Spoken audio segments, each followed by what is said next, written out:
maka tidak ada orang yang tidak menangis. Kalau kita lihat, saya melihatin orang gitu aja menangis saya. Keajaiban tanah suci itu, berkumpul 8 juta, tidak ada orang ribut, tidak ada orang berantem. Tidak mungkin, rasanya mustahil 8 juta orang berkumpul, tidak ada orang berantem. Kenapa? Karena orang semua sudah pasrah tujuannya untuk ibadah kepada Allah Subhanahu wa ta'ala. Bahkan kadang-kadang saya lucu Pak Bu, melihat orang-orang kita Jawa ini. Saya suka ngintip tuh, nekat dia ngajak ngobrol sama orang Pakistan pakai bahasa isyarat. Kue teko kene ngangko nopo, yang diajak ngomong orang Pakistan. Naik pesawat atau laut, paham dia, paham. Ya Allah, keajaiban nih Mekah ini gitu, paham, pakai bahasa isyarat aja paham. Saya kadang-kadang suka nguping begitu. Ini juga orang Indonesia menekat. Udah tahu nggak bisa bahasa Urdu, pakai nekat juga lagi. Bang, Pak Haji, orang Indonesia super nekat. Ada ceritanya, ada orang kita Jawa di sini, mungkin dulu pernah mondok tapi nggak tamat. Ngertilah sedikit-sedikit bahasa Arab. Jadi dia dulu ada pasar seng namanya. Di Mekah itu sebelum modern, tahun 90-an itu, saya waktu pertama kali ke sana tahun 97 sampai 2007 itu masih ada pasar seng. Pasar seng namanya. Itu pasar. Jadi Grand Zamzam belum ada dulu itu. Pasar seng. Jadi adalah orang Indonesia mau beli gamis dipajang. Ya akhi, hadzal malabis bika. Saudaraku, ini gamis yang dipajang ini berapa harganya? Karena dia lihat ini kan udah cocok nih, warnanya cocok, ukurannya pas. Kata pedagang Arab itu, 80 rial, 80 rial. Mahal. Ghali. Kaifa bi 50 rial? Bagaimana kalau 50 rial saja? Kata orang Arab ini, mayajuz khusara, enggak dapat, saya rugi. Dia mau nawar harga mati karena dia pengen banget beli baju ini. Cuma dia enggak tahu bahasa Arabnya apa, berapa harga matinya. Dia enggak tahu berapa harga matinya, dia nggak tahu membahas Arab kenapa. Akhirnya diterjemahkanlah bahasa Indonesia ke dalam bahasa Arab. Berapa harga matinya? Berapa kam? Harga saman, mati, maut. Ya akhi, hadzal malabis kam samanun maut. Ini gamis berapa harga matinya? Kata si pedang itu, ya akhi afan huna al maut la yuba. Saudaraku, mohon maaf, di sini yang mati nggak dijual. Pertanyaannya apa, jawabannya apa? Betul? Ini cerita orang Indonesia itu super nekat membuat istilah-istilah dalam bahasa Arab. Orang mau pulang dari tanah suci ditulis salamun ja'a min turabin tohir, selamat datang dari tanah suci. Lalu habis Idul Fitri dibuatlah acara halal bihalal. Orang Arab itu bingung mendengar apa itu halal bil haram. Saya tahunya halal bil haram, halal bil halal itu apa itu, tidak ngerti. Seorang Indonesia luar biasa, orang Arab aja pusing. Jadi anak-anak ini jadi aset kita nih, bahaya nih. Tantangan mereka beda dengan tantangan kita dulu, betul tidak? Mereka ini terancam sekarang. Maka tadi saya pembuka ceramah saya membacakan satu ayat dalam surat An-Nisa ayat 9. Apa kata Allah? Wal yakhshal ladzina law taraku min khalfihim dzurriyyatan di'afan khafu 'alaihim falyattaqullaha wal yaqulu qawlan sadida. Wahai orang-orang tua muslim, wahai bapak, wahai ibu, semua para orang tua, hendaklah kamu merasa takut, merasa cemas, merasa khawatir, merasa was-was terhadap apa yang kamu takuti. Kamu takut kalau kamu tiba-tiba mati mendadak, sementara kamu meninggalkan anak-anak, generasi kamu di belakang adalah anak-anak yang sangat lemah, terutama lemah keimanannya. Pak, Bu, Ibu pernah nggak risau? Pernah nggak kita risau, gelisah melihat keadaan anak kita sekarang ini? Hah? Ya Allah, aku masih hidup. Aku masih hidup sebagai orang tua anakku.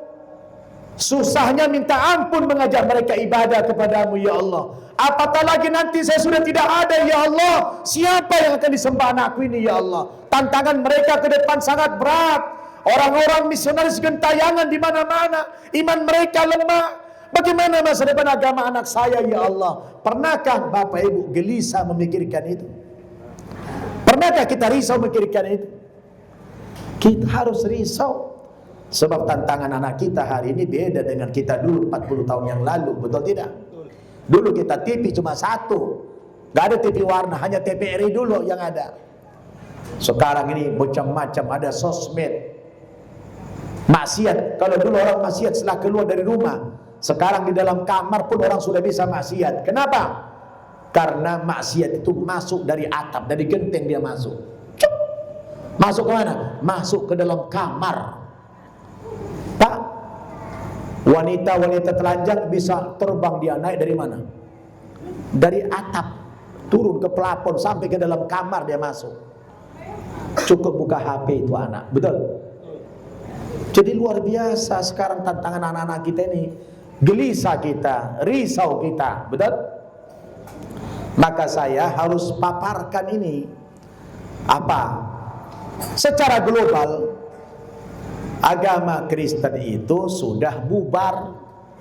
Tetapi di Indonesia ini mereka luar biasa taat, fanatik, mengorbankan segala apa yang mereka miliki untuk memurtadkan. Karena memang mereka yang tidak membuka diri itu orang-orang yang apa namanya itu? Orang-orang yang tua-tua zaman dulu itu. Mereka selalu ingin mempraktekkan apa yang mereka dapatkan dalam kitab sucinya. Pergilah kamu ke segenap penjuru dunia, jadikanlah semua bangsa menjadi muridku, dan baptislah mereka dalam nama Bapa, Anak, dan Roh Kudus. Jadi mereka itu punya target untuk memurtadkan orang Islam. Ini kata kitab sucinya. Maka di dalam Al-Quran kita diwanti-wanti, walan tardo angkal Yahudu walan Nasara hatta tattabi'a millatahum. Orang-orang Yahudi dan Nasrani itu kata Allah tidak akan pernah puas, tidak akan pernah ridho kepada kalian sampai kalian sudah murtad mengikuti agama mereka. Betul? Dan cara mereka itu apa yang pernah diramalkan Nabi, la tattabi'anna sunana man kana qablakum shibran bi shibrin wa dhira'an bi dhira'in hatta dakhalu fi jahri dabbin la dakhaltumu. Qalu al-yahuda wan nasara ya Rasulullah. Qala wa man. Kata Nabi, nanti suatu hari kamu pasti akan mengikuti sunnah-sunnah kebiasaan orang-orang Yahudi dan Nasrani, orang-orang kafir sebelum kamu, perlahan-lahan, sejengkal demi sejengkal, semeter demi semeter, sampai kalau mereka sudah masuk dalam lubang biawak sekalipun, kamu tanpa sadar ikut terperosok masuk ke dalam lubang itu. Sahabat bertanya, apakah orang Yahudi dan Nasrani yang sunnah-sunnah mereka kami ikuti itu yang Tuhan maksud ya Rasulullah? Qala wa man. Siapa lagi kalau bukan mereka yang aku maksud, kata Nabi.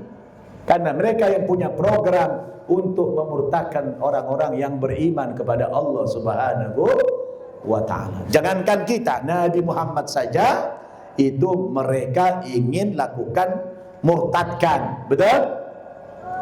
Mereka perangi Nabi Muhammad itu supaya beliau tidak bertahan dalam iman Islamnya. Betul? Jadi Bapak Ibu Saudara, kita yang di kampung-kampung ini, ya, dengan adanya sosial media, tentu kita ini bukan lagi ke orang-orang zaman dulu yang miskin informasi. Betul? Sekarang kita sudah kaya informasi, ya. Informasi tentang luar sana sudah kita peroleh dari sosial media. Betul tidak? Nah, Bapak Ibu Saudara, saya tidak ingin monolog. Saya ingin Bapak Ibu kita dialog. Saya ingin berikan kesempatan Bapak Ibu dialog tentang permasalahan kita, baik di desa ini maupun menyangkut pribadi maupun umat, saya minta Bapak Ibu aktif dulu. Saya kasih kesempatan untuk bertanya tentang sekarang ini. Boleh? Langsung aja. Siapa mulai? BTL, Batak Tembak Langsung. Dia waktu kasih buku itu tahun 80-an. Saya dikasih alamat. Maka begitu saya baca buku itu, saya sebagai penganut Kristen yang taat, marah saya, emosi saya. Rasanya saya pengen jumpa kiai itu. Maka berangkatlah saya dari Sumatera Utara naik bis ALS menuju ke Jember seminggu lamanya. Sampai di sana jumpalah dengan bapak itu yang ngasih buku tadi, orang Madura. Maka saya pun sekarang mahir bahasa Madura. Kaulaneka mahir bahasa Madura. Jadi Bapak Ibu, begitu saya sampai di sana, dia kaget. Kamu kok bisa sampai sini? Ya saya bilang, Bapak kan kasih alamat saya. Kamu ngapain datang? Saya bilang, saya pengen jumpa dengan kiai yang debat dengan pendeta itu. Siapa nama kiai itu? Oh, dia sudah lama meninggal tahun 70-an. Aduh, kecewa berat saya. Ya, ternyata udah meninggal kiainya. Tapi kalau you pengen dapat ilmu-ilmu begitu, di Jawa Timur ini gudangnya. Di sini banyak kiai yang menguasai ilmu-ilmu perbandingan agama. Saya dibawalah dengan kiai-kiai, diantaranya Kiai Haji Khotib Umar, sudah meninggal beliau, pimpinan pesantren Rodotul Ulum di Jember, Jawa Timur. Setelah sekian lama debat sama beliau, akhirnya Allah berikan saya hidayah masuk Islam. Begitu masuk Islam, Kiai bilang, Nababan, kau tidak boleh pulang ke kampung halamanmu sampai kamu mondok dulu di sini. Akhirnya mondoklah saya di situ, di Jember itu. Begitulah ceritanya. Saya kuliahnya kemudian di Jakarta. Saya hijrah tahun 94 ke Jakarta, melanjutkan kuliah di Universitas Muhammad Ibnu Saud, Kerajaan Saudi Arabia, cabang Jakarta, yang dikenal dengan namanya Libya. Ya. Dan saya menikah dengan wanita muslimah. Alhamdulillah, sekarang saya punya istri 4, anaknya. Bu, apa nih si papan? Kok ibu langsung teriak tadi? Iya, begitu Pak Basuki ya. Yang lain silakan, yang lain. Tepat tuh? Subhanallah. Memang nih dengarin anak-anak remaja ya. Kalian dengar gak ibu tadi ngomong? Dengar? Tahu kan? Ibu itu berkeluh kesah, khawatir. Dulu tahun-tahun 90-an awal, udah nongol belum? Belum ya? Itu rame di mana-mana, ada dibentuk remaja masjid, Risma. Dulu ada di mana-mana. Se-Indonesia dulu ada itu. Bahkan ada namanya BKPRMI. Organisasinya ada. Tapi tahun 2000 ke atas itu menghilang semuanya. Tidak ada lagi remaja masjid. Dulu Masya Allah syiarnya luar biasa. Wah, setiap 2 kali atau 3 kali seminggu ada pengajian remaja di mana-mana masjid. Ada semua pengurus remaja masjid. Semua masjid di Indonesia ini ada dulu. Saya heran kenapa tiba-tiba menghilang sekarang remaja masjid itu tidak ada lagi. Skenario apa ini? Siapa yang menghilangkan ini? Nah, jadi anak-anak, beliau khawatir bagaimana cara mengembalikan semua itu. Menurut hemat saya, Dewan Masjid Indonesia itu kan organisasi. Berarti organisasi perkumpulan masjid se-Indonesia. Itu tidak tahu kerjanya apa itu. Mereka sudah harus bermusyawarah bagaimana kembali menghidupkan remaja masjid di masjid-masjid seluruh Indonesia itu. Hidupkan kembali pengajian remaja itu. Hanya itu yang bisa mengantisipasi kenakalan remaja, pergaulan bebas, narkoba. Ini ada grand design ini. Menghilangkan ini tentu ada tujuan daripada orang-orang liberal, orang-orang sekuler, orang-orang kafir untuk menghancurkan generasi kita. Dan ini sudah terbukti. Saya bicara kebangkitan Islam itu di Barat. Di Indonesia kita tidak bangkit. Belum bangkit kita di Indonesia ini, terutama remaja-remaja ini. Maka menurut saya, kita harus mengusulkan kepada DMI pusat agar memanggil semua pengurus DMI daerah-daerah, bermusyawarah, merancang program menghidupkan kembali pengajian-pengajian remaja masjid. Tapi kalau itu kita tunggu kelamaan nunggu itu. Udah mulai aja dari lingkungan masing-masing. Dari Masjid Al-Barokah ini mulai hidupkan kembali pengajian remaja. Ustadz Al-Azhar mulai lagi di mana? Hidupkan lagi.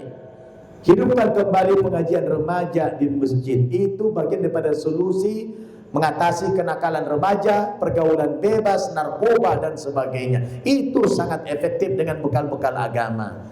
Terima kasih Bu ya. Tentu bagaimana caranya? Ya anak-anak muda ini, mereka ini kan gampang bosan, gampang jenuh, betul nggak? Mari kita ciptakan pengajian itu yang ketika mereka datang ke pengajian itu happy, senang dia, tidak jenuh, tidak bosan, betul tidak? Mungkin kita cari formula-formula apa yang membuat anak-anak remaja itu memasukkan misi-misi agama, mungkin sambil olahraga, mungkin sambil bermain, mungkin sambil cerita. Tidak pure bikin taklim mungkin. Sebab pendekatan ngaji buat remaja ini beda dengan orang tua, betul tidak? Kecuali di pesantren-pesantren yang memang sudah terbentuk pendidikannya. Tapi yang tidak di sekolah di pesantren ke anak-anak begini, ini butuh perhatian serius ya. Jadi masjid itu bikinlah kegiatan-kegiatan remaja yang kira-kira membuat mereka itu tertarik datang ke masjid, tidak bosan. Misalnya apa? Masjid itu difasilitasi buat tenis meja, ya, buat tenis meja. Mungkin buat juga klub-klub apa namanya yang sepak bola apa tuh? Futsal. Bikin voli. Yang membiayai siapa? Masjid biayai. Masjid kan punya kas. Biayai dari masjid. Beli bolanya, beli snacknya, biayai. Untuk memancing anak muda itu mau datang ke masjid. Dan nanti katakan di waktu-waktu sholat itu kamu datang sholat. Nah, disitulah dimasukkan buatan-buatan dakwah, taklim. Jadi tidak pure. Sebab anak-anak sekarang susah diatur, gampang bosan, gampang jenuh, betul tidak? Nah, tapi kalau kita kasih dia kegiatan-kegiatan yang membuat dia happy, saya yakin dia akan datang. Dia sudah punya jadwal, betul. Kalian suka nggak begitu? Suka kalian begitu? Kalau bermain ya sambil dakwah sambil habis itu ngaji, mau gitu? Iya. Ya, jadi kalian menjadi tokoh nanti ini ya. Kalian sekarang boleh remaja, antum subbanul yaum wa rijalul ghad. Sekarang kamu pemuda, besok kamu jadi pemimpin. Maka saya lihat ini yang depan saya ini Bu, ini calon-calon pemimpin semua nih, kelihatan wajahnya. Ini ada saya calon menteri ada di sini nih. Ada calon gubernur, calon bupati, paling rendah saya ini camat nih. Calon mati.